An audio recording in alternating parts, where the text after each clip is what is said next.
everybody, good morning and welcome to the first round of the Florida Regional Championships. I am here today again with Adam, and we are bringing you round one, Colin Hurrier versus Riley Factura. This is an incredible matchup. Yeah, this is two players who have been doing very well, course of the year, back in history.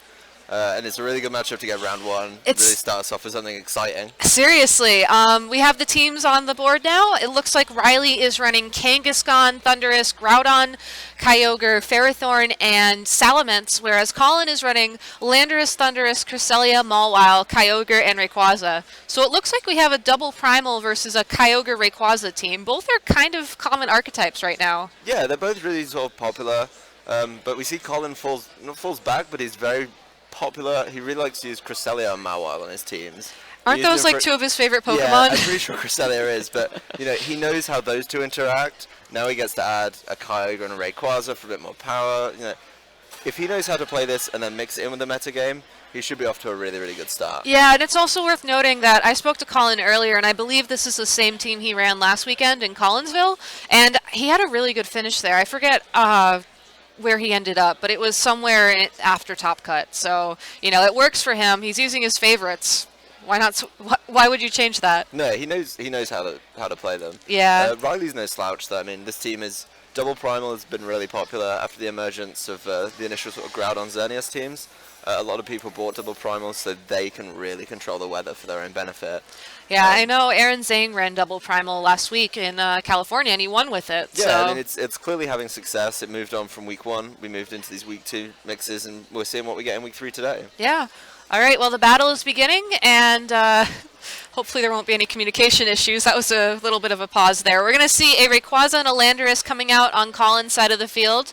And on Riley's side of the field, we're seeing Salamence and Groudon. So both players starting with one of their primals. I don't think we've seen that much this past weekend. No, I feel like Rayquaza in particular, people like to keep it in the back. They get sort of a nice thing here. They get to trade Intimidates. So pretty good for both sides. They all want the attack maximized. So they all get to -1. Damage output's going to be a bit lower. Could end up with a slower paced game if nobody switches out. Yeah, it'll also be interesting to see whether or not that Groudon is special or physical. I mean, I want to say it's physical, but you really can't tell. Yeah, the common thing we've seen here, particularly last night and over the sort of coming weeks, is this mixed Groudon. It carries Precipice Blades and Eruption, so it can go for something on either side of the spectrum. Not really looking to erupt, particularly with that Rayquaza on the field. Not going to do too much damage. Would probably do good damage in the sun on the Landorus, though. Landorus does threaten it, though, in return, with obviously Earthquake or Earth Powers if you're on the special side. So, definitely a turn where they have to think. No one player can just autopilot through the turn.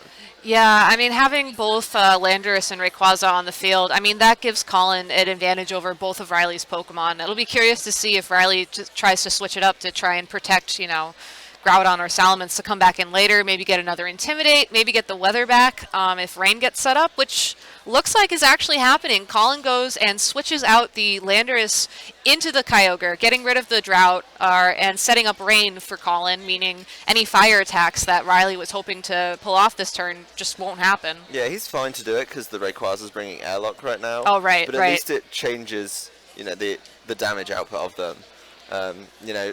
Heavy Rain is up, but Airlock allows you to still attack through it. Yeah, I always forget that Airlock is activated because there's really no animation or anything corresponding with it. I see the raindrops and the thunder sparks on screen, and I'm thinking, all right, it's raining. Yep, that's all we need to know. All right, so Groudon protects, Salamence outspeeds the Rayquaza, goes for Draco Meteor, it'll connect.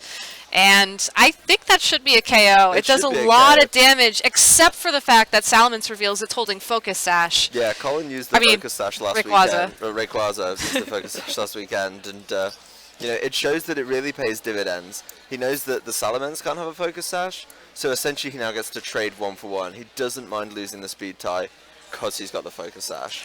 And that's exactly what happens. Rayquaza fires off a second Draco Meteor. It also connects with that Salamence, knocks it out, and that's turn one. Yeah, I think that's a really good turn for Colin. I mean, he's dealt with the sun, so even if Rayquaza leaves the field, it's still going to be raining. Now the onus is on Riley to really sort of switch out. It's harder to switch with just 3 Pokemon, though. And that's sort of the power of bringing your Rayquaza up the front, as we were commenting on, is you can just take something out. And now with 1 HP, it doesn't matter what it's doing. You know, if it has to extreme speed, it's fine. If not, Dragon Ascent's not a problem.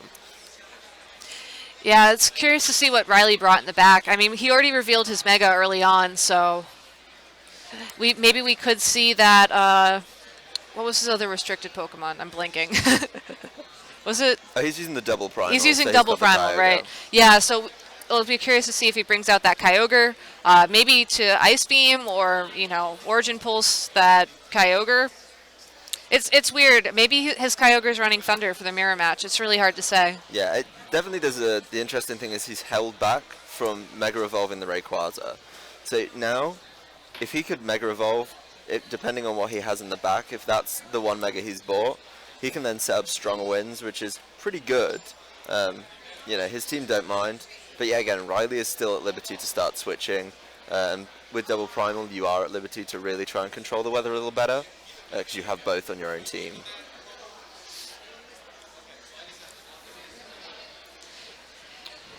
Yeah, I think that for Riley, you know, maybe getting Sun up will be the best option for him, because Kyogre can still do some damage this turn.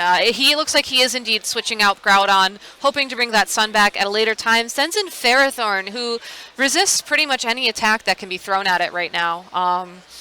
Rayquaza goes for Dragon Ascent. Not sure who he's targeting. I think it'll be the Kyogre, which it is. Yeah, Kyogre's, you know, they favor the special bulk. Although it has been a trend recently to really put some more physical investment in that side. Yeah. He does get to Ice Beam back. I mean, it's Scald. Scald. my mistake. It's still early. I think we're both waking up. Yep. Kyogre goes for the Origin Pulse. However, it misses the opposing Kyogre. So only Ferrothorn's going to take damage from that this turn. And it does not a lot at all. Yeah, Ferrothorn's this really sort of strange Pokemon. In that when you look at it, you think, oh, it's not really a good Pokemon. It's really slow. You know, it's not too offensive, but its typing this year is fantastic. You know, it deals with the Xerneas, it deals with a Kyogre, and if you pair it with a Kyogre of your own, it's safe from the fire type moves people usually bring to deal with it. So in this case, it's looking really good. You know, Riley's going to be able to do quite a lot of damage with it, hopefully not taking too much. Yeah, it looks like Colin sent in his Landorus again, meaning that that Ferrothorn is intimidated. I know most people run physical Ferrothorn, so maybe he was hoping to help his Kyogre survive a Power Whip, if that's what Riley's running. Yeah, I think that's a good play. And turn one, he went and preserved the Intimidate so he could bring it back later. Yeah. So I think, I mean, we're now 3-on-3, so nice and interesting way to do things. Yeah, Landorus starts the turn off going for the Protect, meaning it's not choice itemed most likely. Ferrothorn will also Protect here. So it's Kyogre on Kyogre.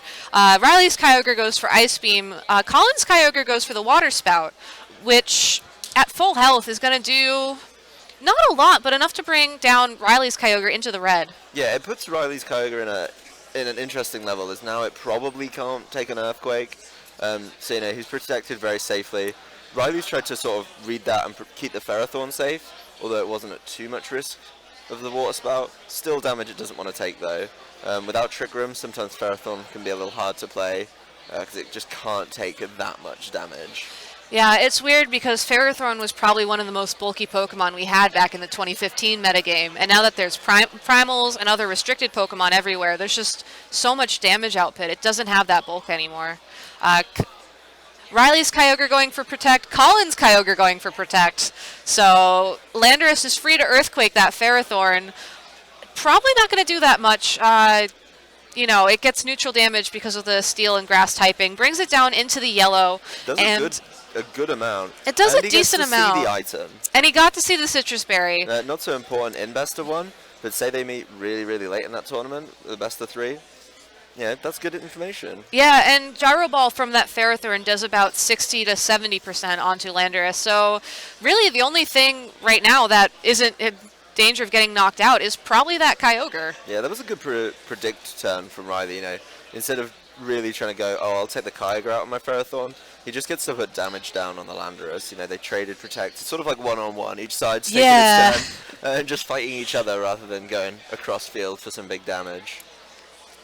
Yeah, it makes sense why Riley doesn't want to send in his Groudon quite yet. You know, that Landorus is a huge threat. Earthquake could easily, you know, pick up a KO if he's not running bulk on it. Yeah, he's definitely looking to get rid of that and then just sort of tidy up with the Groudon. Yeah. You know, We're actually going to see Groudon switch in this turn, so it's possible that Riley thought maybe, we wouldn't see a second Earthquake from that Landorus because Kyogre protected last turn, not wanting to damage his own Water Spout. But Colin does indeed Earthquake into his own Kyogre, meaning this was either a really strong prediction or just one of those plays. yeah, I mean, the good thing is here is Riley managed to get the Sun up, so the water moves couldn't come out. Yeah, and judging by the fact that Kyogre just used Ice Beam, I think Colin predicted that switch perfectly. Knocks out the Ferrothorn, and now that Riley's Kyogre is forced to come back in, the rain will be set up again. And the only thing Groudon can really do here is Earth Power or Precipice Blade. Yeah, I mean, Groudon really wanted the Sun up. We saw it did just take the Earthquake fairly comfortably, and that's just because it's purely physical bulk. Really fantastic stats on that side, but it won't be able to take another one. And with no speed control from Riley to really help him out here, this Landorus should be free to just tidy up. Yeah. Actually, no, that was Kyogre going for the Protect, meaning we're probably going to see another Earthquake. It'll connect with both sides on Riley's field, and I think that's a good game. Yeah, he's just tidied it up. I mean, yeah. Landorus did its job. It went out first turn, intimidated, so Riley's damage output was a bit lower, and then it came in to tidy up. It's, doing Landorus things again this year. Yeah, I think both trainers played pretty well. This was a really incredible matchup to have so early on in the tournament. They were even table 1, which is... Yeah, somebody knew in the tournament software that this was a good matchup. Yeah. I'm sure Riley, not going to be too disheartened by this loss. It's a long tournament. It's a long tournament, and Colin is certainly an amazing person to have on your resistance record if it comes down to that. Yeah. So that was round 1. We will be back with round 2 shortly. Please stay tuned. And yeah, let us know in the comments if there were any technical issues so far. Thanks, guys.